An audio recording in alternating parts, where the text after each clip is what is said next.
स्वागत है आपका हमारे YouTube चैनल स्काई कोचिंग की ठोड़ में। मैं अनुज नागर। जैसा कि आप जानते हैं हम आपको यहाँ पे एस.डी. यादव मैथ और एस चंद रीजनिंग पढ़ा रहे हैं। तो रीजनिंग की क्लास तो सुबह हो चुकी है, अब मैं आपको मैथ की क्लास पढ़ाऊँगा यहाँ पे। पर उससे पहले मैं आपको बता दूँ मैं 2-3 दिन से आपको बता रहा हूँ कि कोई भी हमारी वीडियो जब आप देखा करें यूट्यूब से तो वीडियो को डाउनलोड करके ना देखा करें, ठीक है। ऐसे ही देखा करें। अगर आपको बाद में फिर वो कभी वीडियो देखनी है तो मैंने प्ले लिस्ट बना रखी है, प्ले लिस्ट में आपको सारी वीडियो मिल जाएंगी। तो डाउनलोड करके कोई ना देखे, ऐसे ही देखे यूट्यूब पे ऐसे, ठीक है। और वीडियो को लाइक और शेयर करना ना भूला करो। और जिसने अगर अभी तक हमारे चैनल को सब्सक्राइब नहीं किया है तो चैनल को सब्सक्राइब करके बेल आइकन दबा लें, ठीक है। उससे होगा क्या, जब भी हम वीडियो आप अपलोड करते हैं तो उसका नोटिफिकेशन आपको मिल जाता है, ठीक है। तो अब स्टार्ट करते हैं आज की क्लास। तो आज की जो क्लास है इसमें आपका आयतन वाले टॉपिक चल रहा है। आयतन वाले चैप्टर में भी आपका जो है शंकु वाला टॉपिक चल रहा है। तो शंकु के कुछ क्वेश्चन तो मैं आपको करा चुका हूँ, मैंने आपको 100 क्वेश्चन करा दिए हैं। अब उससे आगे चलते क्वेश्चन नंबर 101 पे आ जाए। 101 में क्या है,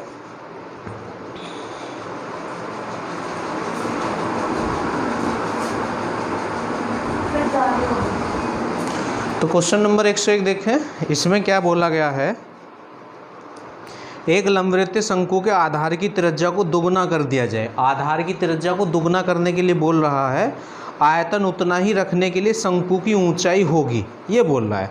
आप एक काम करें, देखो 101 पहले आधार की त्रिज्या आप 1 मान लें। ये ज़रूरी नहीं है कि 1 ही माना जाएगा, पर कुछ तो मानना होगा, तो हमने 1 ही मान लिए। हमने जो है ये 1 ही मान लिया है। आधार की ऊंचाई कितनी मान लिए, 1 मान लिए, ठीक। तो ये रहा।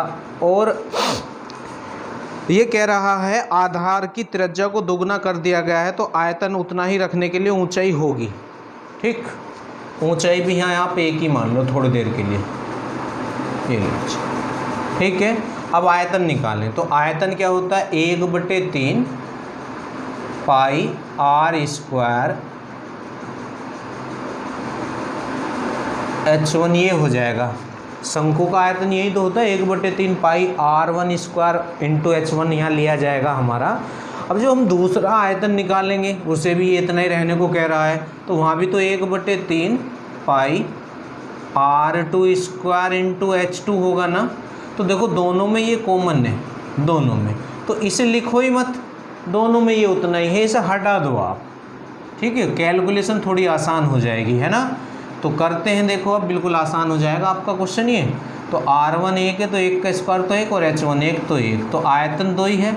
अब इन्होंने क्या काम करा, आधार की त्रिज्या को दुगना कर दिया। तो पहले त्रिज्या हमने 1 मानी थी, अब 1 का दुगना तो 2 हो जाएगा, तो 2 का स्क्वायर गुणा। अच्छा, ये कह रहे हैं तो ऊंचाई को कितना करें कि आयतन उतना ही रहे। अब 2 का स्क्वायर तो 4 है और पहले आयतन कितना आया था, 2। पहले आयतन 2 आया था ना भाई। 1 का स्क्वायर 1 तो 1 ही कम 1, तो पहले आयतन 1 आया था। अब ये कह रहे हैं कि आधार की जो आपकी त्रिज्या है उसे दुगना कर दिया जाए। तो आधार की त्रिज्या 1 का दुगना हमने 2 कर दिया, तो 2 का स्क्वायर तो यहाँ 4 हो जाएगा, है ना।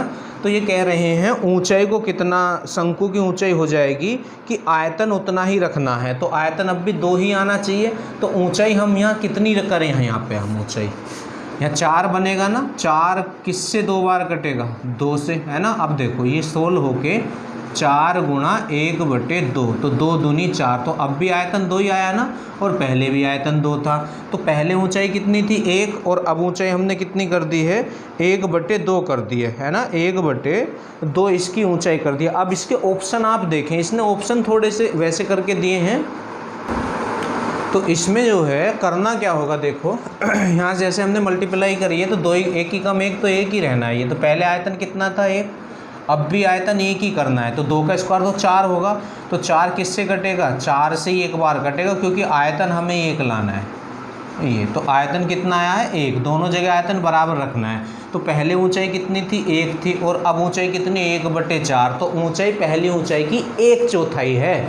तो इसके ऑप्शन जो है इसी तरह है, पहली ऊंचाई से 1/4, पहला ऑप्शन यही है, तो यही इसका आंसर हो जाएगा ए, पहली ऊंचाई की 1/4, पहली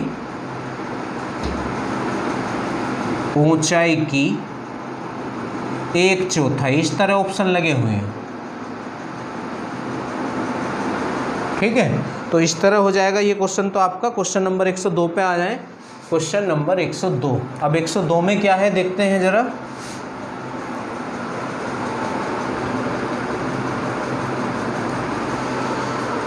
एक लंबवृत्तीय शंकु के आधार की त्रिज्या दुगनी कर दी है, त्रिज्या दुगनी कर दी है पर उसकी ऊंचाई स्थिर रही है, ऊंचाई उतनी ही है, तदनुसार शंकु का आयतन कितना हो जाएगा। देखो ऊंचाई और त्रिज्या आप कुछ मान लो, ये हमने एक मान लिया है और ऊंचाई भी एक ही मान लिया। अब आयतन निकालें तो आयतन कितना होता है 1/3 पाई आर स्क्वायर एच, और जब दोबारा आयतन निकालेंगे तो तब भी 1/3 पाई, तो आना ही आना है, तो 1/3 पाई को छोड़ दो आप, तो आयतन जो होगा pi R square R1 square into H1 हो जाएगा। तो ये दोनों तो हमने एक मान रखे, तो एक का स्क्वायर तो एक और एक, तो एक ही आएगा आपका।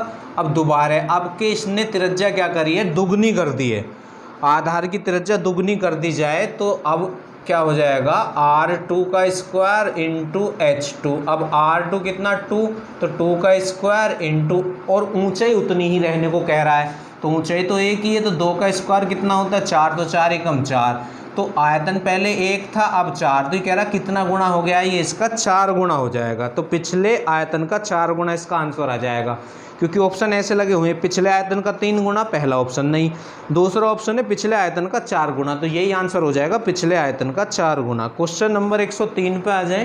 Question number 103। 103 में क्या है, दो लंब वृत्ताकार शंकुओं के आयतन दिए हैं, 4:1 का अनुपात दिया आयतनों का, और उनके व्यास 5:4 के अनुपात में, तदनुसार उनकी ऊंचाइयों का अनुपात क्या होगा। मैंने लास्ट वीडियो में भी आपको बताया, फिर बता रहा हूँ, जो व्यासों का अनुपात होता है वही त्रिज्याओं का अनुपात होता है। लास्ट वीडियो में सोल्व करके भी दिखाया था, आपको दिखाया था बराबर आता है, आप देख लें उसे एक बार। तो यहाँ जो व्यास का अनुपात 5:4 है, ये ही त्रिज्या का भी अनुपात होगा। तो इनके आयतनों का अनुपात दिया 4:1, तो पहले एक आयतन तो यही होता है ना 1/3 पाई आर स्क्वायर इंटू एच। अब ये 2 हैं तो 1 ले लिया और वहाँ 2 ले लेंगे, तो पाई R2 स्क्वायर इंटू H2, और कितने का अनुपात है इनमें, अनुपात का मतलब बटाई होता है आयतन में 4/1, 4:1 है ना, और उनके व्यास 5 और 4 में है, व्यास का अनुपात 5:4 है, तो व्यास 5 और 4 है, तो त्रिज्या भी 5 और 4 हो जाएंगी। तो यहाँ तो पहले की त्रिज्या 5 और यहाँ दूसरे की त्रिज्या 4 रख सकते हैं आप, ठीक है, तो ये तो कैंसिल हो जाएगा आपका। तो 5 का स्क्वायर या x लेना चाहें तो x भी आप ले सकते हैं यहाँ से, है ना, अगर x लेना चाहें ये लीजिए, तो 5x का स्क्वायर, ये पहले की त्रिज्या है H1 बटे, और दूसरे की त्रिज्या कितनी हो जाएगी, वो 4 है, तो 4x का स्क्वायर और गुणा H2 बराबर 4/1, ठीक है। देखो उसने जो है त्रिज्या उसका अनुपात दिया था 5 और 4 व्यासों का, तो यही त्रिज्या का हो जाएगा, तो त्रिज्या 5x और 4x होगी थी, ठीक।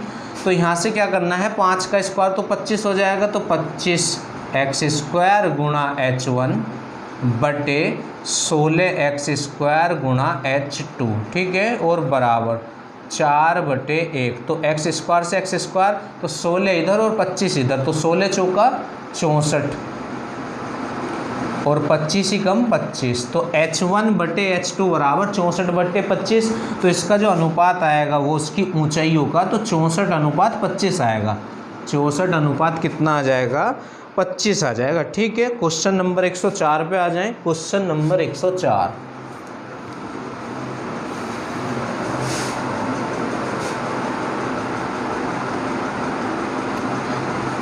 में देखते हैं क्या कहा गया है।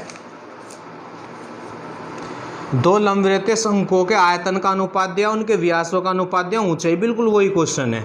तो आयतन क्या होता है 1/3 पाई R1 स्क्वायर इंटू H1, तो R1 उसने दिया है, व्यास का अनुपात दिया है 3:5, 3:5, तो ये पहले की त्रिज्या हो जाएगी, क्योंकि जो व्यास का अनुपात होता है वही त्रिज्या का। तो पाई 1/3 पाई आर स्क्वायर, तो आर स्क्वायर की जगह 9x स्क्वायर हो जाएगा गुणा H1 बटे, अब दूसरे का आयतन 1/3 पाई R2 स्क्वायर तो 5 का स्क्वायर 25x स्क्वायर हो जाएगा और गुणा H2।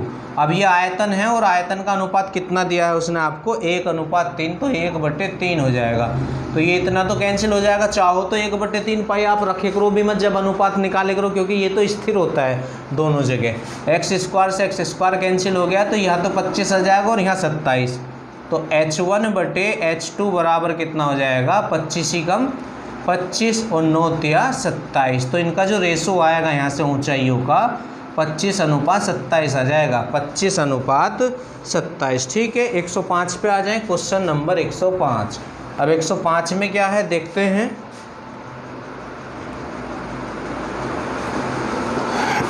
दो शंकुओं की त्रिज्याओं का अनुपात दिया है, ऊंचाइयों का दिया, उनके आयतनों का पूछ रहा है। तो पहले का आयतन बटे दूसरे का, अब 1/3 पाई, तो नीचे भी आना ऊपर भी लिखो ही मत, R1 स्क्वायर इंटू H1 बटे R2 स्क्वायर इंटू H2। ठीक है, और 1/3 पाई आता है यहाँ पे ऊपर भी नीचे, तो वो तो कैंसिल ही होना है। अब इसने जो है त्रिज्याओं का अनुपात दिया 3 और 4, तो त्रिज्या की जगह तो 3 और 4 आ जाएगा, तो 3 का स्क्वायर 9x स्क्वायर हो जाएगा और बटे नीचे 4 का स्क्वायर 16x स्क्वायर हो जाएगा, गुणा उनकी ऊंचाइयों का अनुपात दिया 4 और 3, तो 4x बटे 3x।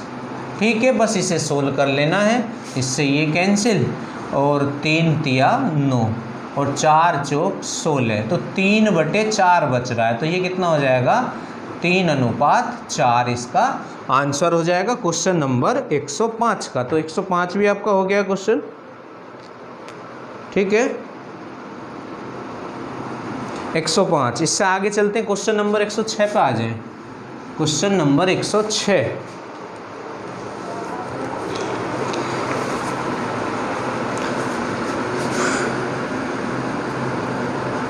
एक 106 में क्या है, एक लंबवृत्तीय शंकु के आधार का परिमाप दिया है, आधार का परिमाप। अब शंकु के आधार का परिमाप क्या होता है अभी बताएंगे। यदि उस शंकु की ऊंचाई 21 सेंटीमीटर हो तो आयतन कितना होगा। देखो शंकु ये होता है ना इस तरह, ये आपका शंकु होता है, देखो ऐसे ये और ये, तो आधार का परिमाप ये होगा। तो ये तो सर्कल है यहाँ, तो जो वृत्त का परिमाप होता है वही शंकु के आधार का परिमाप होगा, है ना, क्योंकि ये सर्कल है देखो यहाँ पे, तो वृत्त का परिमाप होता है 2πr, तो ये ही शंकु के आधार का परिमाप होगा। और ये इसने कितना दिया है आपको 8 दिया है, कितना दिया है 8। अब यहाँ से पाई का मान मत निकालो, पाई का वैल्यू मत रखो क्योंकि ऑप्शन पाई में ही है, तो 2 से इसे काट दो, ये 4 आ गया, क्योंकि 2 चौक 8, तो r यहाँ से निकाल के रख लो आप, तो 4/पाई। और उसने h आपको दिया है, उसकी ऊंचाई कितनी है 21 है। ठीक है, अब आपसे आयतन पूछ रहा है तो कोई बात नहीं, आयतन का फॉर्मूला लगा दो। आयतन होता है शंकु का 1/3 पाई r स्क्वायर h। अब r तो 4/पाई है ना, तो 4/पाई का स्क्वायर और इंटू h, तो h कितना है 21 है। ठीक है, तो ये कितना हो जाएगा 1/3 पाई और 4 का स्क्वायर 16 और पाई का स्क्वायर पाई स्क्वायर गुणा 21, तो 1 पाई से तो 1 पाई कैंसिल और 3 सत्ते 21, है ना। तो 16 सत्ते 112, 7 6 42 को 2 4 7 4 11 और बटे पाई, तो ये आपका आंसर हो जाएगा 112/पाई, इसका आंसर हो जाएगा क्वेश्चन नंबर 106 का। ठीक है, इससे आगे चलते हैं, क्वेश्चन नंबर 107 पे आ जाएं। क्वेश्चन नंबर 107 में क्या है,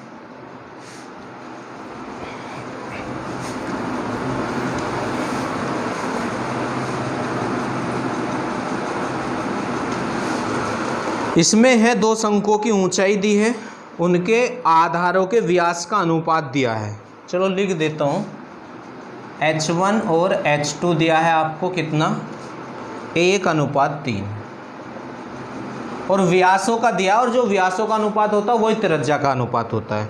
तो त्रिज्याओं का कितना है 3:5, तो R1 अनुपात R2 कितना है 3:5। ठीक है, दोनों का इसने अनुपात दे दिया है आपको। आयतनों का पूछ रहा, बिल्कुल आसान है, 1/3 पाई तो चाहे रखो भी मत, क्योंकि ऊपर भी रखा जाएगा और नीचे भी रखा जाएगा, है ना, ऊपर नीचे दोनों जगह आएगा तो वो तो फिर भी कैंसिल होगा, रखना चाहे रख लें। तो आयतन, पहले का आयतन 1/3 पाई R1 स्क्वायर, तो ये 3x हो जाएगा, तो 3x का square 9x square into H, और h कितना है ये रहा 1, बटे दूसरे का आयतन 1/3 पाई R2 स्क्वायर, तो कितना है 5 का स्क्वायर 25x स्क्वायर, और गुणा H2 कितना है 3। तो ये तो कैंसिल हो रहा है पूरे से पूरा हमारा, ये x स्क्वायर से हो रहा है, ये 3 तिया 9, तो 3:3/25, मतलब 3:25 इसका आंसर हो जाएगा क्वेश्चन नंबर 107 का। अब 108 पे आ जाएं, बहुत ज़बरदस्त क्वेश्चन है 108, देखें ध्यान से। 108 में क्या है, किसी लंबवृत्तीय शंकु का आधार शीर्ष कोण 30 है। देखो एक लंबवृत्तीय शंकु है,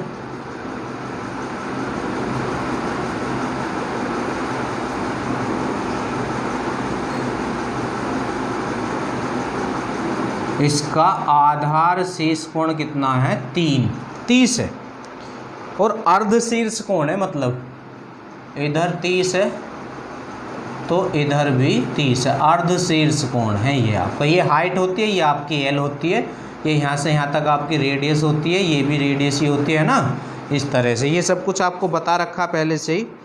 यदि आयतन और तिर्यक पृष्ठीय क्षेत्रफल, तिर्यक पृष्ठीय क्षेत्रफल से मतलब होता है वक्र पृष्ठ का क्षेत्रफल का संख्यात्मक मान 1:3 हो, कितना हो 1:3 हो, तो इसने हमें उसके वक्र पृष्ठ का और आयतन का अनुपात दिया 1:3। तो अब शंकु का वक्र पृष्ठ क्या होता है, शंकु का वक्र पृष्ठ πr_l होता है ना, और आयतन और उसका दिया है, तो लगा दें आप, इसने हमें उसके आयतन 1/3 πr² और बटे वक्र पृष्ठ πr_l का अनुपात दिया कितना, उसने हमें अनुपात दिया है इसका 1:3 दिया है। कितना दिया है 1:3। ये तो इसे थोड़ा सा सोल्व करें आप, पाई से तो पाई गया आपका, ठीक है, और इससे आर गया है आपका, और ये 3 घूम के यहीं आ जाएगा नीचे ही, तो इस 3 से ये 3 भी आपका कैंसिल हो जाएगा। तो यहाँ से आर एच बराबर क्या हो गया आपका, आर एच बराबर आपका एल हो गया, तो यहाँ से आर निकाल लें आप, तो आर बराबर L/H हो जाएगा। अब ये क्यों निकाल रहे हैं, क्योंकि वो आपसे त्रिज्या ही पूछ रहा है, आपसे क्या पूछ रहा है त्रिज्या, उसकी क्वेश्चन को कंप्लीट पढ़ लें। तो आधार की त्रिज्या है, तो हमने आर निकाल के रख लिया यहाँ से L/H। अच्छा, अब इसकी वैल्यू हमें रखनी होगी, तो L और H का मान निकालना होगा आपको, L और H का मान, तो ये कैसे निकलेगा, ठीक है। तो ये हाइट होती है, तो ये तो क्या होता है आपका लंब होता है ना, और ये 90 डिग्री का एंगल है, तो ये क्या होता है आपका कर्ण होता है, ये क्या होता है कर्ण, ये क्या होता है आपका कर्ण होता है। तो लंब बटे कर्ण क्या हो जाएगा H, देखो अपने थोड़ा सा ज़बरदस्ती वाला क्वेश्चन है, H/L, तो H क्या होता है लंब और L क्या होता है कर्ण। और ट्रिग्नोमेट्री अगर आपने पढ़ी हो तो लंब बटे कर्ण क्या होता है कोस थीटा, लंब बटे कर्ण क्या होता है कोस थीटा होता है।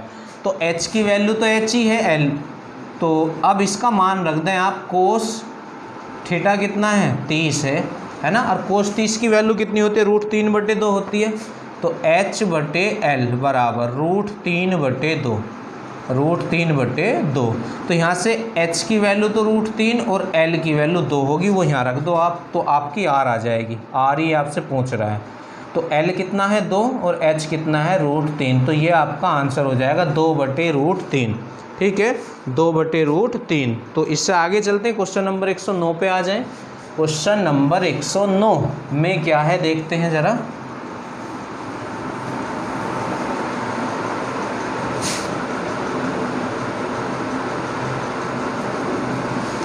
एक 109 पे आ जाएं। दो लंबवृत्तीय शंकु के आधार की त्रिज्याओं का अनुपात दिया है R1 और R2, आपको दिया है कितना 3 और 4,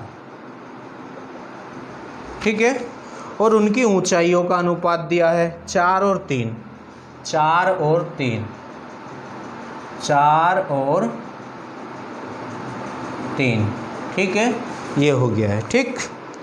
उनके आयतनों का अनुपात पूछ रहा है, बिल्कुल आसान है, देखो 1/3 पाई r1 स्क्वायर h, तो r1 कितना 3, तो 3 का स्क्वायर, 9x लेना चाहो तो ले लो वरना कोई प्रॉब्लम नहीं, और h1 कितना 4। ऐसे ही यहाँ 1/3 पाई r2 स्क्वायर, तो r2 कितना 4 का स्क्वायर 16 और h2 कितना 3, तो इससे तो ये कैंसिल हो गया है, और 4 एकम 4 तो 4 चौक 16 और 3 3 9, तो 3/4 आ गया है, 3/4। अब 3/4 कितना होता है, 3:4 होता है। ये कितना होता है, 3:4, इसका आंसर हो जाएगा। 110 पे आ जाए, क्वेश्चन नंबर 110। अब 110 में क्या है देखते हैं जरा, क्वेश्चन नंबर 110 में 110 क्या है, एक लंबवृत्तीय शंकु की ऊंचाई और व्यास का अनुपात दिया है। ऊंचाई और व्यास का अनुपात दिया है। इस बार देखो ऊंचाई और व्यास क्या होता है, त्रिज्या का डबल, ऊंचाई और व्यास 3:2 ये दिया है उसने आपको। तो ऊंचाई तो h ही होता है और व्यास तो 2r हो जाता है ना, और उसका आयतन दिया है 1078, तो उसकी ऊंचाई पूछ रहा है। ठीक है, तो फॉर्मूला लगाओ आयतन का, तो आयतन दिया तो आयतन का 1/3 पाई r स्क्वायर, तो r कितना हो जाएगा, देखो 2r बराबर 2 तो r बराबर 1 हो जाएगा, तो 1 मतलब x का स्क्वायर 1/3 पाई r स्क्वायर h, और h हो जाएगा 3x। ठीक है, और ये कितना दिया है आपको उसने 1078 दिया है, 1078। ठीक है, ये रहा, बस इसे सोल्व कर लें आप, 3 से तो 3 कैंसिल हो जाएगा।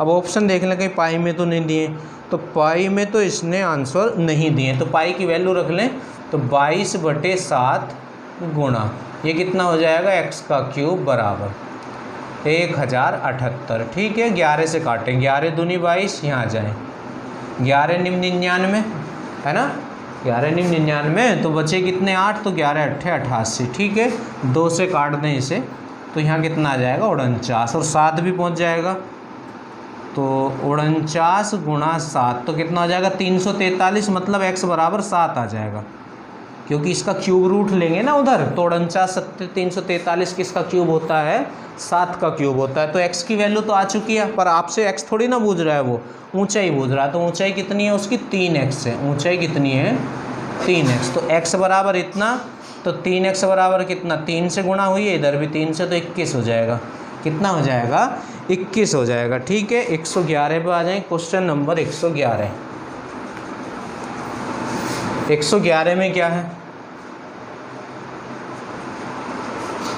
यदि एक लंबवृत्तीय शंकु की ऊंचाई वक्रपृष्ठ का क्षेत्रफल और आयतन क्रम से हो, ऊंचाई तो h ही है और उसका वक्रपृष्ठ कितना है, c है, c बराबर क्या है वक्रपृष्ठ, तो वक्रपृष्ठ क्या होता है पाई r l। ठीक है, शंकु का, और v मिस क्या है, आयतन है, वक्रपृष्ठ का क्षेत्रफल तो c है और v मिस आयतन, तो आयतन आपको पता ही है 1/3 पाई r स्क्वायर, h होता है शंकु का, और h मिस h ही है, तो फिर आपसे क्या पूछ रहा है 3 पाई v h cube minus c square h square plus 9 v square. ठीक है, का मान कितना होगा, ये आपसे पूछा गया है। ठीक है, तो करना क्या है, देखो v का मान रखो, h मिस तो h है, c का मान रखो और v का मान रखो, इसकी कैलकुलेशन आपको करनी होगी। तो 3 पाई, अब v का मान कितना है 1/3 पाई r स्क्वायर h, और गुणा ये रहा h, तो गुणा h की क्यूब है ये, माइनस, अब c की वैल्यू कितने पाई आर एल का स्क्वायर, तो ये हो जाएगा पाई स्क्वायर गुणा आर स्क्वायर और गुणा एल स्क्वायर, ये c स्क्वायर है ना, और c की वैल्यू ये है, तो स्क्वायर हो गया इन पे सब पे, pi square R square L square और गुणा h स्क्वायर ये यहाँ से, और प्लस के 9 गुणा v स्क्वायर है, तो v भी आयतन, तो इसका सबका एक स्क्वायर करना होगा, तो 1/3 का स्क्वायर तो 9 हो जाएगा, और गुणा ये रहा ना स्क्वायर है, तो स्क्वायर करना होगा पाई का स्क्वायर और गुणा r का स्क्वायर पहले से, तो 4 हो जाएगा, और h स्क्वायर। इसे थोड़ा सा सोल्व कर लें आप लोग, तो देखो यहाँ तक माइनस तक सोल्व होना है ये, तो ये हो गया। अब पाई की पाई में मल्टीप्लाई, तो पाई स्क्वायर ठीक है, r और है नहीं तो गुणा r स्क्वायर और h का 4 हो जाएगा। तो यहाँ तक तो सोल्व हो गया है। माइनस पाई की पाई में करेंगे तो पाई का 4 गुणा l स्क्वायर और गुणा h स्क्वायर, ठीक है, प्लस यहाँ तक सोल्व हो चुका है, 9 से 9 कैंसिल, तो ये हो जाएगा पाई स्क्वायर गुणा r का 4 गुणा h का स्क्वायर, ठीक है। अब क्या कर सकते हैं हम, इसमें से कुछ कॉमन निकाल लो आप यहाँ से। तो देखो पाई स्क्वायर लगभग सब में है, तो एक तो पाई स्क्वायर कॉमन निकालो। r स्क्वायर यहाँ है, यहाँ भी होना चाहिए था, यहाँ गड़बड़ हुई है कहीं। पाई, अच्छा ये जो है r स्क्वायर है, हमने इसे पाई मान लिया, तो ये तो pi square into R square ही रहना है, pi square into R square ही रहना है ये ऐसी। तो यहाँ भी आर स्क्वायर और यहाँ भी है, मतलब पाई r की 4 है तो छोटी वाली घात कॉमन होती है। अब h देखो यहाँ भी है, यहाँ भी है, यहाँ भी है, तो h स्क्वायर ये कॉमन निकालो यहाँ से। तो पाई स्क्वायर तो बाहर आ गया, r स्क्वायर भी, तो h स्क्वायर बचा, माइनस कि ये भी बाहर, ये भी बाहर, तो l स्क्वायर और h स्क्वायर भी बाहर चला गया है, प्लस ये भी बाहर चला गया है, स्क्वायर बचा यहाँ से, और ये भी बाहर चला गया, ठीक। तो pi square r square h square common h square. अब देखो l स्क्वायर बराबर क्या होता है, l स्क्वायर बराबर होता है r square plus h square, ठीक है। तो यहाँ l स्क्वायर की वैल्यू रख दो आप, तो जैसे आप वैल्यू रखोगे इसकी यहाँ पे, तो r स्क्वायर और प्लस के h स्क्वायर, ये किसकी वैल्यू रखी आपने, l स्क्वायर के। जब ये ब्रैकेट हटेगा तो ये चिन्ह उल्टे हो जाएंगे, तो यहाँ भी माइनस ही हो जाएगा ऐसे, और प्लस के r स्क्वायर, ठीक है। तो इससे तो ये कैंसिल और इससे ये कैंसिल, तो यहाँ 0 बचा अंदर, तो pi square r square h square गुणा 0। अब 0 की किसी में मल्टीप्लाई करते हैं तो 0 ही आंसर आएगा, यहाँ कोई निशान नहीं है तो 0 ही है। तो थोड़ा सा अजीब सा क्वेश्चन इसने लगा दिया, मैंने कर दिया, आप देख लें ध्यान से।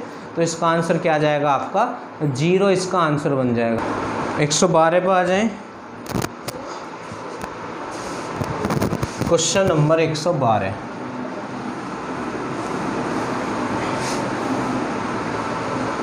एक 112 में क्या है,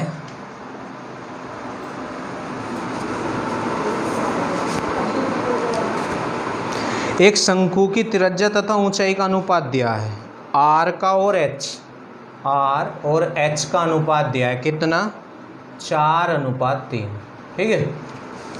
तदनुसार उसकी वक्राकार सतह का क्षेत्रफल कितना होगा। तो वक्राकार सतह, वक्राकार सतह से मतलब होता है वक्र पृष्ठ, वक्राकार सतह के क्षेत्रफल तथा कुल सतह के क्षेत्रफल का अनुपात पूछ रहा है।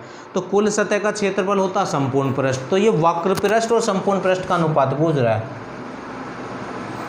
वक्र पृष्ठ अनुपात संपूर्ण पृष्ठ, है ना। अब वक्र पृष्ठ क्या होता है, पाई r l होता है, और संपूर्ण पृष्ठ क्या होता है, पाई r और ब्रैकेट में r प्लस l। ये दो फॉर्मूले होते हैं शंकु के वक्र पृष्ठ का ये और संपूर्ण पृष्ठ का ये। तो पाई से तो पाई कैंसिल हो रहा है और r से r कैंसिल हो रहा है, तो l, अब l क्या होता है, l स्क्वायर बराबर होता है r square plus h square, ठीक है। तो r कितना है यहाँ 4x, तो 4x का स्क्वायर तो 16x स्क्वायर हो जाएगा, और h कितना है 3x, तो 3x का स्क्वायर हो जाएगा 9x स्क्वायर। तो 16 और 9 25x स्क्वायर, तो ये किसके बराबर है, l स्क्वायर के, तो l बराबर 5x हो जाएगा। तो l की वैल्यू 5x आ गई है, तो यहाँ रख दें 5x अनुपात r कितना है 4x और l कितना अभी निकाला है 5x, ठीक है। तो 5x अनुपात 4 5 9x, तो x से तो x, तो 5:9 इसका आंसर हो जाएगा क्वेश्चन नंबर 112 का, ठीक है। आगे चलते हैं, क्वेश्चन नंबर 113 पे आ जाए। क्वेश्चन नंबर 113, अब 113 में क्या है देखते हैं ज़रा।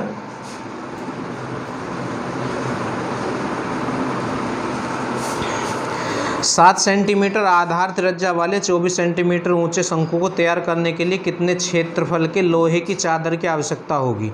अगर चादर बूझता है तो संपूर्ण पृष्ठ निकालते हैं और कपड़ा बूझता है तो वक्र पृष्ठ निकालते हैं, ये ध्यान रखना है। तो इसका संपूर्ण पृष्ठ निकाल दो आप बस। तो संपूर्ण पृष्ठ क्या होता है, पाई r और ब्रैकेट में r प्लस l, ये इसका संपूर्ण पृष्ठ होता है। ऑप्शन पाई में है नहीं, तो 22/7 अब आर कितना दिया है, 7 सेंटीमीटर आधार की त्रिज्या है, तो आर तो 7 है। अब 7 प्लस है ना, एल हमें पता नहीं है तो पहले एल निकाल लो।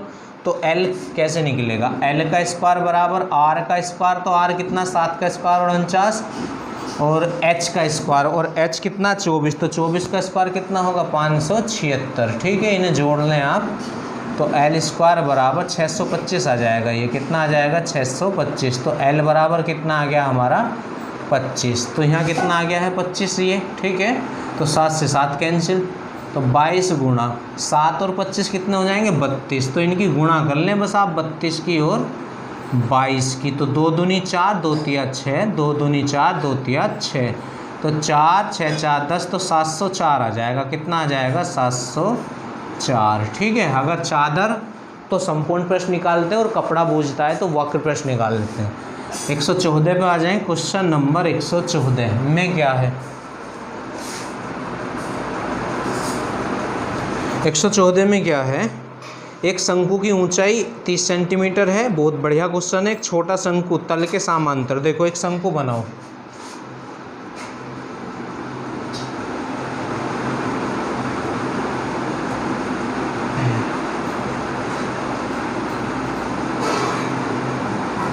ये एक शंकु है और इसकी ऊंचाई कितनी है 30, ये हाइट कितनी है टोटल 30 है ये।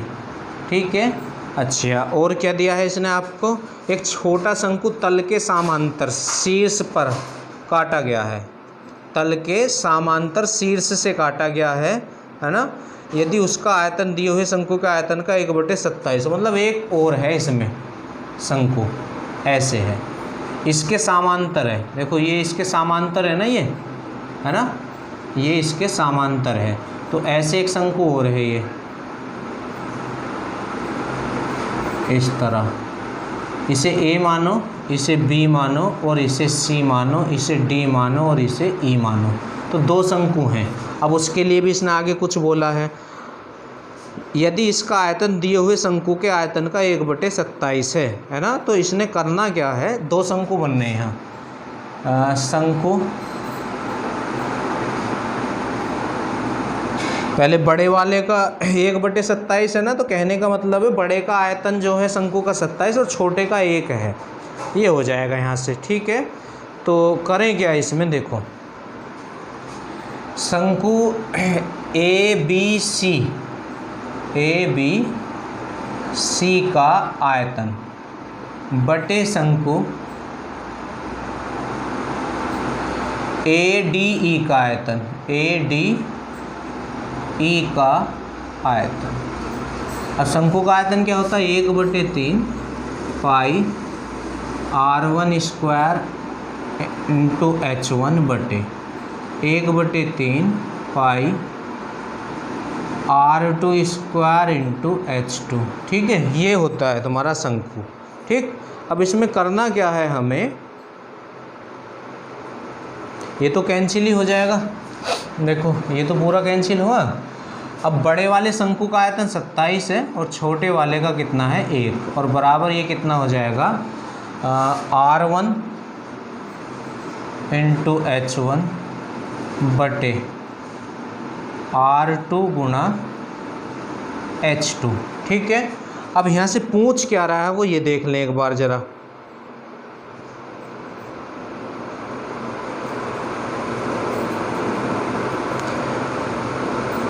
तल से कितनी ऊंचाई पर खंडित किया गया है, ये पूछ रहा है कि यहाँ से कितनी ऊंचाई पर इसे काटा गया है, तो टोटल 30 है ये, तो ये वाली लेंथ हमें इसकी निकालनी है बस, है ना। जैसे ही वो लेंथ आएगी तो उसे टोटल में से घटा देंगे, टोटल में से उसे। तो एक्चुअल में क्वेश्चन ये ज्योमेट्री का है, इसने यहाँ लगा ही दिया है, पर जब दे दिया है तो मैं बता रहा हूँ आपको।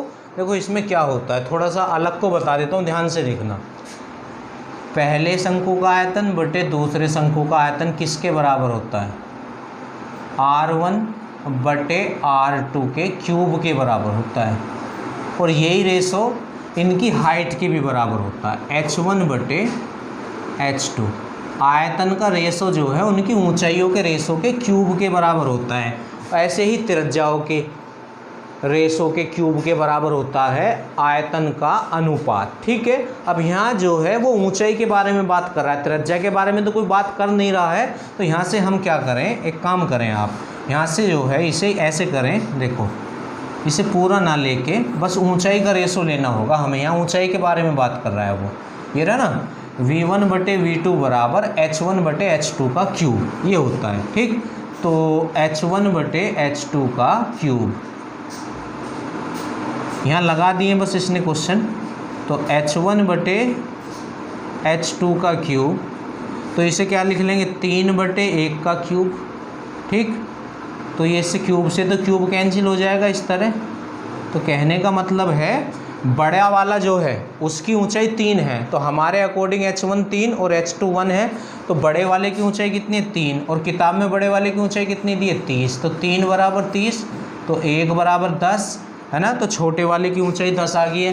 तो देखो ये यहाँ से लेके, ध्यान से देखना, यहाँ तक तो 30 है, पर यहाँ से लेके यहाँ तक ये कितनी है 10 है ना। ये कितनी है 10, यहाँ से यहाँ तक, क्योंकि पहले की ऊंचाई दूसरे की ऊंचाई 1 है ना, तो 1 बराबर 10 आ गया है, 3 बराबर 30। तो यहाँ से यहाँ तक 10 है और यहाँ से यहाँ तक 30 है, तो ये कितना बचा, ये 20 है। तो वही पूछना चाह रहा कितनी ऊंचाई पर काटा है।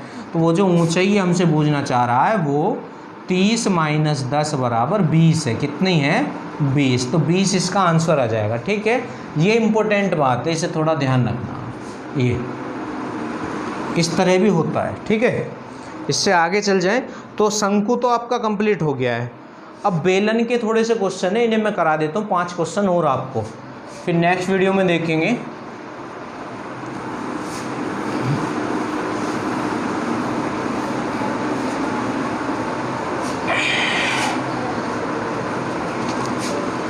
एक 115 पे आ जाए, क्वेश्चन नंबर 115 में क्या है, 6 सेंटीमीटर व्यास वाले एक ठोस लोहे के गोले को पिघलाकर एक खोखली बेलनाकार नली बनाई गई है जिसका बाह्य व्यास 10 सेंटीमीटर और लंबाई 4। तदनुसार उस नली के फलक की मोटाई कितनी होगी। अब देखो ये जो नली बनाई गई है वो बेलन से, इससे बनाई गई है ना, गोले से।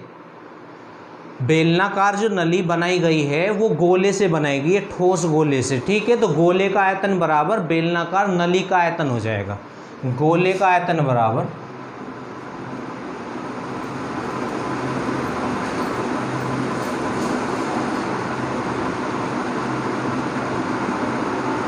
खोखले बेलन का आयतन हो जाएगा। खोखला है, पढ़ लो,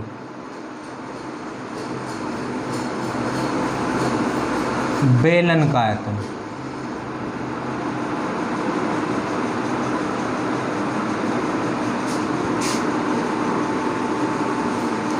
ठीक, अच्छा गोले का आयतन क्या होता है 4/3 पाई r³। अब ये देखो r दिया है क्या, गोले का व्यास दिया 6, जब व्यास 6 है तो त्रिज्या 3 हो जाएगी, तो 3 का क्यूब, ये लीजिए।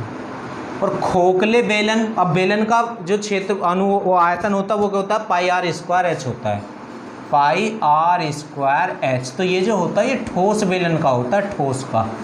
खोखले में क्या होगा, यहाँ इस r की जगह हो जाएगा बाहरी त्रिज्या माइनस आंतरिक त्रिज्या। ये कैपिटल R को बाहरी त्रिज्या मानते हैं और स्मॉल r को भीतरी त्रिज्या मानते हैं, तो इसकी जगह ये हो जाएगा बस πr²। तो r² की जगह होगा capital R minus small r, और capital R minus small r ही मोटाई होती है, ये बातें पहले बता चुके हैं, πr²h। ठीक है, अच्छा इसने आपको दिया होगा पाई से, तो पाई आपका कैंसिल हो ही जाएगा। 4/3 गुणा आपका यहाँ क्यूब होता है πr, 4/3 πr³। तो 9 3 × 9 = 27 बराबर।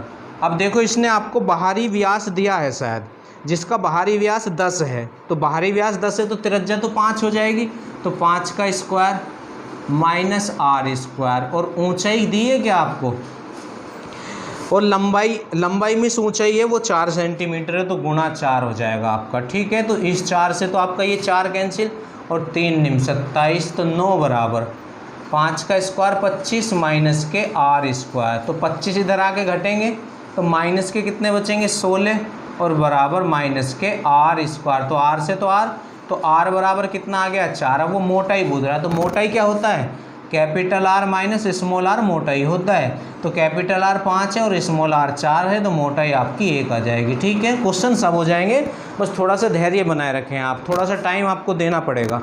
ठीक है, तो ये भी आपका क्वेश्चन हो चुका है। ठीक, इससे आगे चलते हैं, क्वेश्चन नंबर 116 पे आ जाएं। 116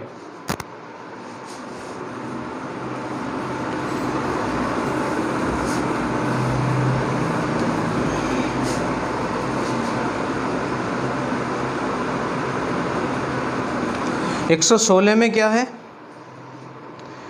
13.5 सेंटीमीटर व्यास वाले एक अर्धगोलीय प्याले में, एक प्याला है अर्धगोलीय प्याला, उसका व्यास दिया है, कोई बात नहीं, में प्याले में भरा पानी 9 सेंटीमीटर व्यास वाली एक समलंबे वृत्ताकार बेलनाकार खाली गिलास में उड़ेल दिया गया है।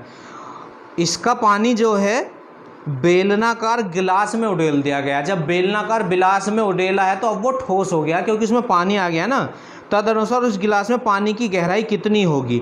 तो ये जो पानी था गोले वाला, ये बेलन में बदल दिया है, बेलन में पलट दिया है ना गिलास का पानी। कप जो था वो वो गोलाकार अर्धगोलाकार जो कप था उसका पानी बेलनाकार गिलास में पलट दिया है। तो इसका मतलब हो जाएगा इस अर्धगोलाकार आयतन बराबर बेलन का आयतन हो जाएगा। ठीक है, तो अर्धवृत्ताकार प्याले का आयतन, अब अर्धवृत्त का आयतन क्या, अर्धगोले का आयतन क्या होता है, 2/3 पाई आर क्यूब। अब आर कितना है, त्रिज्या, तो त्रिज्या कितनी हो जाएगी, इसका जो व्यास है वो 13.5 है, तो त्रिज्या तो 13.5 का आधा होगा ये, तो क्यूब होता है, तो 3 बार लिख लें आप, 2/3 पाई आर क्यूब होता है ना, तो इसे 3 बार लिख लें, ये लीजिए, तो 2/3 पाई आर क्यूब हो जाएगा। ठीक है, 9 सेंटीमीटर व्यास वाले एक वृत्ताकार बेलनाकार गिलास में, तो बेलन में डाला है तो इसका आयतन बेलन के बराबर हो जाए, बेलन का आयतन होता पाई आर स्क्वायर, तो उसकी आर कितनी होगी 9/2, तो 9/2 गुणा 9/2, क्योंकि पाई आर स्क्वायर एच। तो ये कह रहा है तदनुसार गिलास में पानी की गहराई कितनी होगी, तो गहराई में ऊंचाई है, तो ऊंचाई आपको निकाल लें या एल लिख लें आप एच की जगह, बस इसे आपको सोल्व करना है। ये हुआ आपका, और क्या हो सकता है, इस 2 से ये 2 कैंसिल हो सकता है। ठीक है, अब करना क्या होगा हमें अच्छा ये 2 भी कैंसिल हो रहे हैं, ये और ये, देखो ये कैंसिल हो गया है, अब इन्हें इसके बटे में ले आए, बस बाद में कैलकुलेशन करेंगे आराम से। तो 13.5 गुणा 13.5 और गुणा 13.5 बटे ये 3 है आपका, गुणा 9 बराबर कितना है आपका h है। ठीक है, अब अगर यहाँ दशमलव ना हो तो ये 9 से कितनी बार कटेगा, 15 निम्मा 135 होता है। देखो दशमलव मैं हटा रहा हूँ, ये हट गई, 1 2 3, ये 1 0 आई, ये दूसरी और ये तीसरी, इस तरह दशमलव हट जाती है। तो इससे ये कितनी बार कैंसिल हुआ है, 15 बार, और इससे कितनी बार कैंसिल हुआ है, 15 बार। ठीक है, 3 से थोड़ा सा इसे भी शॉर्ट कर लो, 3 चौक 12 बचा 1, 3 पंजे 15, तो ये आ गया आपका, है ना। अब बटे में कितना है 1000, तो इसे भी कैंसिल करना होगा हमें, तो 15 की 15 में गुणा करेंगे 225 होगा, तो 25 से काटेंगे, देखो 45 गुणा 225 बटे 1000, ठीक, बराबर h। कैलकुलेशन भी टफ दी है इसने, तो 25 निम्मा कितने होते हैं 225 और 25 चौका 100। ठीक है, अब देखो इसे कितने से काट सकते हैं, 5 से काटें अगर तो 5 अट्ठे 40 और 5 निम 45, तो 81/8 हो गया है। अब 81/8 है, तो 81 को आप 8 से जब डिवाइड करेंगे ना, तो 8 ही कम 8, यहाँ कुछ नहीं बचा तो 0। ठीक है, और दशमलव लगा के आपको 0 उतारनी पड़ेगी। ठीक है, तो 1 बचा है आपका यहाँ से, तो 8 ही कम 8 बचे कितने 2.20, 8 पंजे 40, तो लगभग में आएगा ये। मतलब इसने तो सही भिन्न में दे रखा है, पर ऐसे नहीं दे रखा है इसने सही भिन्न में आपको दिया, 10 सही 1/8 आ जाएगा ये, यहाँ से कैलकुलेट हो गया h, 10 सही 1/8। कैलकुलेशन भी टफ दी है इसने बहुत ज़्यादा, है ना इस क्वेश्चन की, पर मैंने कर दिया, आप देख लें, है ना। इससे आगे चलते हैं, क्वेश्चन नंबर 117 पर आ जाएँ। 117 में क्या है देखते हैं। क्वेश्चन नंबर 117 में क्या है? एक खोखले गोलाकार खोल के आंतरिक तथा बाह्य पृष्ठों के व्यास क्रम से 6 और 10 हैं। कोई खोखला गोलाकार खोल है ना, उसके बाह्य और आंतरिक व्यास दिए हैं। ठीक, यदि इसे खोल को पिघलाकर 8/3 सेंटीमीटर लंबाई का एक ठोस बेलन बनाया जाए तो उस बेलन का व्यास कितना होगा? अब बेलन किससे बनाया गया है? खोखले गोले से। तो खोखले बेलन का गोले का आयतन बराबर बेलन का आयतन होगा। अब ये जो आपका गोला है ये आधा है। एक खोखले गोलाकार खोल के आंतरिक तथा बाह्य पृष्ठों के व्यास क्रम से इतने हैं। यदि इस खोल को पिघलाकर 8/3, अच्छा पूरा ही गोला है ना, तो गोले का आयतन होता है 4/3 पाई आर क्यूब, पर ये ठोस गोले का होता है, ये गोला खोखला है तो इसका आयतन हो जाएगा कैपिटल आर का क्यूब माइनस स्मॉल आर का क्यूब। बस इतना करना होता है। ये बातें मैं तुम्हें बता चुका हूँ पहले जब क्षेत्रफल मैंने आपको पढ़ाया था। अब ये इससे क्या बनाया गया है? बेलन बनाया गया, तो इसका आयतन बेलन के आयतन के बराबर हो जाएगा। तो बेलन का आयतन तो pi R square H, pi R square H. तो एच कितना है? 8/3 है, 8/3। तो इसे सोल्व करें आप, तो पाई से तो पाई आपका कैंसिल हो चुका है हमारा। अब ये उसने दिए हैं आपको दोनों, तो 4/3 से इस 3 को भी ख़त्म कर लो। तो यहाँ से क्या होगा? कैपिटल आर तो बाह्य हो जाएगा, बाह्य त्रिज्या होती है, तो बाह्य व्यास कितना? 10, तो 10 का आधा तो 5 हो जाएगा, तो 5 का क्यूब तो 125 हो गया, माइनस आंतरिक व्यास कितना दिया? 6, तो 6 का आधा कितना हो जाएगा? 3, तो 3 का क्यूब 27। ठीक है, ये हो गया बराबर आर स्क्वायर इंटू 8, है ना। चाहो तो इसे भी काटते हैं यहाँ, ये लीजिए। ठीक, यहाँ लिखने की आवश्यकता ही नहीं है, यहाँ बस 4 आया। कितना आ रहा है? 4। अब घटा लें, 15 में से 7 गए तो 8। ठीक, यहाँ कितना बचा? 1, तो 11 में से 2 गए 9। ठीक है, बटे 4 बराबर आपका आर स्क्वायर हो जाएगा। ठीक है, यही तो होना है आपका, 8/3 ही था इधर ये। ठीक, तो यहाँ से आपको व्यास पूछ रहा है। क्या पूछ रहा है? व्यास। तो त्रिज्या निकालें। अगर इसे 4 से डिवाइड करें तो 4 से तो ये डिवाइड हो रहा है, 4 दूनी 8, बचा कितना? 1। तो 4 से तो पूरा डिवाइड नहीं हो रहा है, ये 4 चौक 16 हो रहा है। तो कहीं कैलकुलेशन में तो गड़बड़ नहीं है, एक बार चेक कर लो कैलकुलेशन बस इसकी। छोटी सी मिस्टेक हो गई है, देखो मैं बताता हूँ क्या हो गया है। ये रहा, ये 4 से 2 बार कैंसिल हुआ था, यहाँ 2 आएगा, हमने क्या लिख रखा है? 4, तो बटे 2। अब 2 से कितनी बार कैंसिल होगा? 49। तो आर स्क्वायर बराबर 49, तो आर बराबर कितना हो गया है? 7। अब ये हमसे त्रिज्या नहीं, व्यास, तो व्यास होता 2r, तो r बराबर 7, तो 2r बराबर कितना हो जाएगा? 14 हो जाएगा। ठीक है, तो इसका आंसर आ जाएगा 14। 18 पे चलें, 2 क्वेश्चन और करा देता हूँ। 3, 18, 19 और 20। ठीक है, तो 18 पे आ जाएं। क्वेश्चन नंबर 118 में क्या है? एक बेलनाकार बीकर में जिसमें थोड़ा पानी भी है 1.4 सेंटीमीटर व्यास के गोले डाले जाते हैं। बेलन में गोले डाल रहा है, व्यास कितना? 1.4। इसका मतलब बेलन बड़ा है, गोला छोटा है। जो पूरी तरह डूब जाते हैं। यदि बीकर का व्यास, अब बेलन का व्यास दिया है 7, तो कितने गोले डालने पर बीकर के पानी का तल 5.6 सेंटीमीटर बढ़ जाएगा? तो संख्या बूझ रहा है, तो संख्या तो किसी की भी बूझे, संख्या बराबर क्या होता है? बड़े का आयतन बटे छोटे का आयतन। तो बड़ा कौन है यहाँ? बेलन। तो बेलन का आयतन क्या होता है? पाई आर स्क्वायर एच। तो बेलन की त्रिज्या तो नहीं दी है, व्यास दिया है। बीकर का व्यास कितना? 7, तो त्रिज्या कितनी हो जाएगी? 7/2 पाई आर स्क्वायर एच। और कितना ऊंचा पानी उठाने को बोल रहा है? 5.6, तो गुणा ये इसकी ऊंचाई हो जाएगी, और बटे इसमें क्या डाल रहा है? उसका आयतन। तो गोला डाल रहे हैं, तो गोले कितने डालने हैं? तो गोले का आयतन क्या होता है? गोले का आयतन होता है 4/3 पाई आर क्यूब। अब गोले की त्रिज्या नहीं, व्यास दिया 1.4। जब व्यास 1.4 है तो या तो इसे 2 से डिवाइड कर लो, 0.7 हो जाएगा व्यास त्रिज्या। तो इसका क्यूब होगा। देखो 1.4 है ना व्यास, तो त्रिज्या कितनी होगी 0.7 हो जाएगी ना जब 2 से डिवाइड करेंगे। तो पाई आर क्यूब होता है, तो 3 बार लिखना होगा इसे। ये लीजिए, बस इसे अब सोल्व करना है। तो पाई से तो पाई हमारा कैंसिल हो चुका है, ठीक है। अब इसमें करना क्या है, ये 2 भी घूम के ही आ जाएंगे और 3 पहुंच जाएगा ऊपर। मैं लिख देता हूँ पहले से, 7 × 7 × 5.6 बट, और ये 3 जो है घूम के ऊपर पहुँचेगा, बटे 2 दूनी 4 गुणा 0.7 गुणा 0.7 और गुणा 0.7।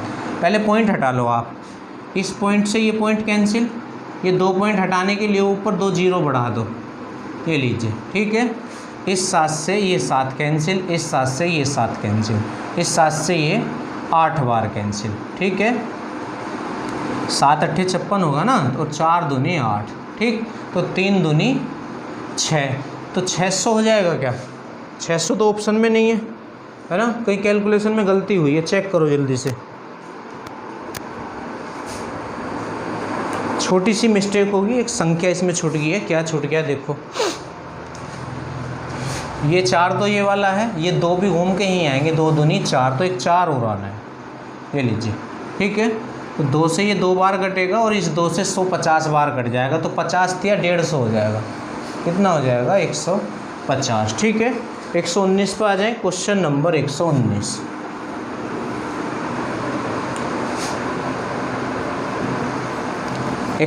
में क्या है, भीतरी व्यास 20 सेंटीमीटर तथा ऊंचाई 30 सेंटीमीटर वाले एक वृत्तीय बेलनाकार डिब्बा है। तो डिब्बे का व्यास दिया है अंदर का, और डिब्बा भी कैसा, बेलन। तो बेलन का व्यास और ऊंचाई दी है, में 5 सेंटीमीटर की ऊंचाई तक पानी है। अब इसमें कितनी ऊंचाई तक पानी है, 5 तक, और टोटल ऊंचाई कितनी है इसकी 30, तो खाली कितना है 25, तो खाली कितना है ये 25 है। डिब्बे में 5 सेंटीमीटर त्रिज्या वाले लोहे के कितने गोले डाले जाएं जिससे पूरा डिब्बा पानी से भर जाए। तो देखो संख्या तो वही है, संख्या बराबर क्या होता है, बड़े का आयतन बटे छोटे का। तो यहाँ बड़ा बेलन ही है, तो बेलन का आयतन क्या होता है, पाई r² h। अब r जो है यहाँ वो लेंगे जो खाली है। टोटल उसकी त्रिज्या ऊंचाई 30 है और 5 तक पानी है, तो खाली कितना है 25, तो इसकी ऊंचाई तो 25 होगी और त्रिज्या कितनी होगी 10, क्योंकि इसका व्यास कितना है 20, व्यास इसका 20 है, तो त्रिज्या कितनी होगी 10, तो 10 × 10 और गुणा पाई r² h होता है ना, तो h 30 नहीं 25 आएगा भाई, ये ध्यान रखना है आपको।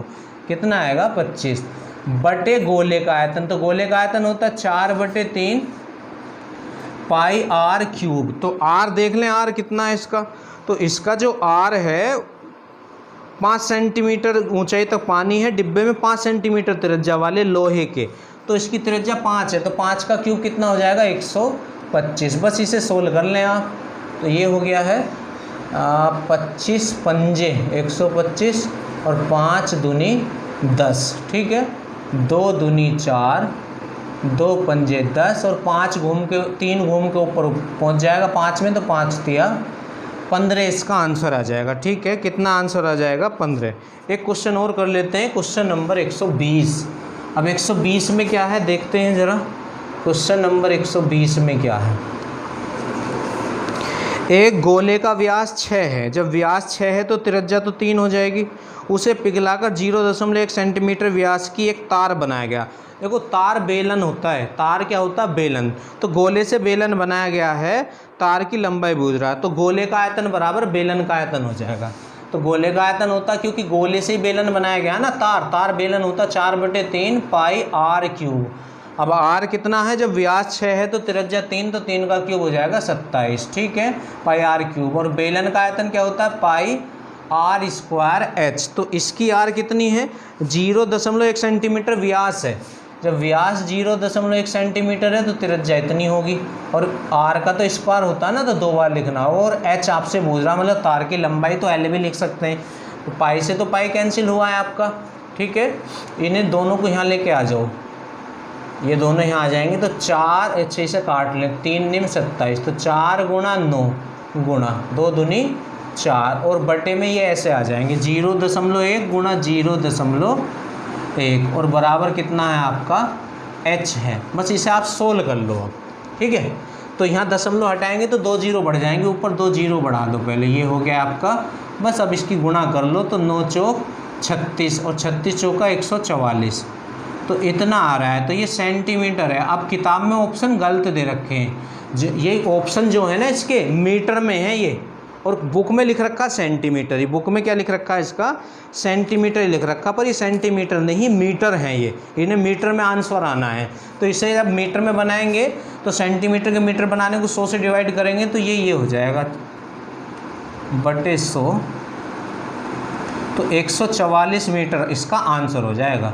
तो ये 20 तक क्वेश्चन मैंने करा दिए, 120 तक। बस 1-2 दिन में आपका ये चैप्टर कंप्लीट कर देंगे, फिर आपका स्टार्टिंग से शुरू करेंगे संख्या पद्धति, जो शुरू की यूनिट आपकी रह रही है। ठीक है, तो वीडियो को लाइक और शेयर करना ना भूलें बस।